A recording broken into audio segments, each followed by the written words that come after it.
क्यों कहते इन्हों मैं इनसे मिला हुआ हूं? अरे प्यारे, मैं क्या सबका दूल्हा भाई हूं? क्या मैं सबका भाईजान हूं कि हर कोई बोलता कि नहीं मेरे अजीज दो? अब तो बीजेपी के लिए कार्टून बनाया। मुझे किसी अखबार के सहाफी ने कहा कि मेरी फोटो डाल दिए, मुझे खाजी बना दिए।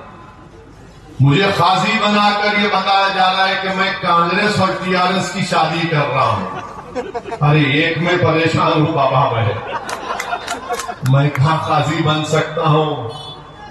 मगर फोटो मेरी डाले तो मालूम हुआ मोदी की फोटो अब काम नहीं कर रही तेलंगाना में बीजेपी के लिए। तो मालूम हुआ कि असदुद्दीन की फोटो लगाए तो ही इनको कुछ फायदा होने की उम्मीद है। लगाओ प्यारे, जब मेरी फोटो तुम्हारे मोदी की फोटो काम में नहीं आ रही, मेरी फोटो तुम लगाने पर मजबूर हो गए, तो मालूम हुआ कि हम भी तुम्हारे दूल्हे भाई हैं। अरे क्या बताइए, कोई तरीका है इस उम्र में कार्ड के ऊपर मेरी फोटो डालना? अरे जिसकी शादी नहीं हुई, जिसके घर में कोई नहीं है, बीजेपी वालों उनका कुछ करो तुम। जिनके पास कोई भी नहीं है, आप हमारे पीछे पड़े हुए हैं। जिनके पास नहीं है उनको करो कुछ तुम। नहीं, मेरी फोटो लगा के वो असदुद्दीन ओवैसी खाजी है। बाबू, अगर हम खाजी बन जाएंगे ना, बहुत सख्त फैसले करना पड़ेगा। अगर तुम मुझे खाजी बना रहे हो तो मैं बोलूंगा उतनी दूर क्यों है, उनको घर में लेके आओ। अगर मेरे को खाजी बनाएंगे तुम तो मैं उनको कहूंगा इन्हें 50 साल का हो गया, कुछ तो करो इसको। तो देखो, मुंह को मत लगो हमारे, तुम हमारी जबान का मुकाबला नहीं कर सकते। और अफसोस होता है कि कांग्रेस पार्टी का, मुझे किसी जर्नलिस्ट ने बताया कि कांग्रेस पार्टी ने कुछ अक़लियतों के बारे में कुछ ऐलान किया। अरे कांग्रेस पार्टी के लोगों, क्या तुम भारत के आईन को नहीं पढ़ते? भारत के आईन में, संविधान में, कॉन्स्टिट्यूशन में आर्टिकल 30 में लिखा हुआ यानी जो जबानी एतबार से, माने अगर यहां पर हैदराबाद तेलंगाना में अगर कोई टेमिलियन है तो लैंग्वेज के एतबार से अक़लियत होता है।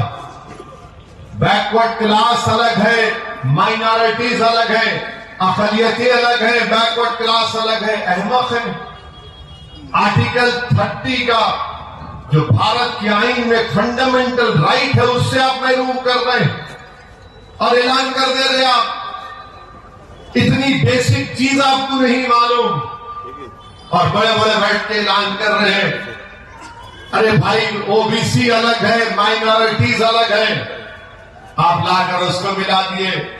अरे कैसे थम्सअप है ये लोग, माने आखिरी दर्जे के थम्सअप है ये लोग। इनको ये तक नहीं मालूम कि क्या माइनॉरिटीज है, क्या ओबीसी है, मगर लिख दिए। मगर लिखने से मालूम हुआ कि वो आर्टिकल 30 की मुखालिफत करने वाले हैं, वो फंडामेंटल राइट के मुखालिफत करने वाले हैं।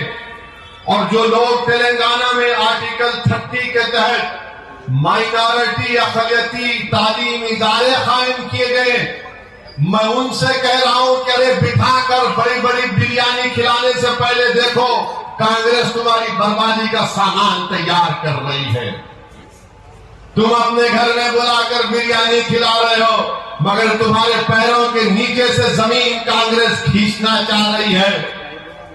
अरे तुम कमजोर हो, झुक जाओगे, मगर हम आईन को पढ़ते हैं, पीते हैं आईन को, हम जानते हैं कि माइनॉरिटीज अलग है, इनको प्रोटेक्शन आर्टिकल 30 के तहत दिया गया।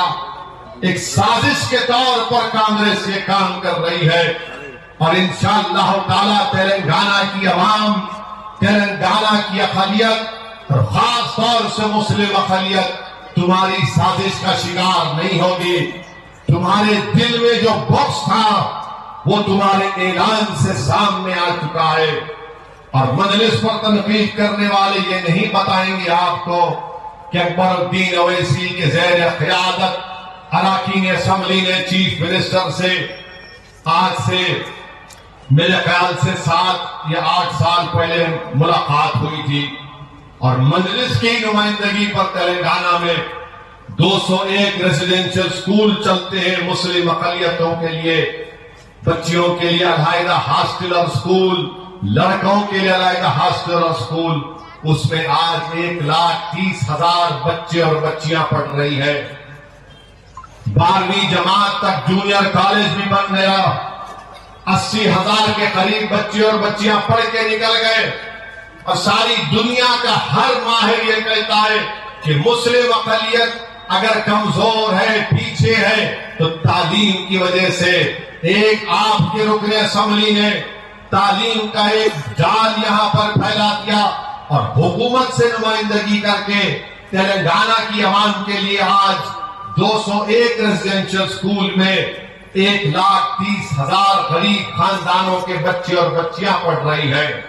यही चंद्रायन गुट्टे के टिमरिस के स्कूल में वहां के 3 लड़के एमबीबीएस का नीट का इम्तिहान क्वालिफाई किए और क्वालिफाई करने के बाद मुझसे राब्ता किए। मैंने दारुल सलाम उनको बुलाकर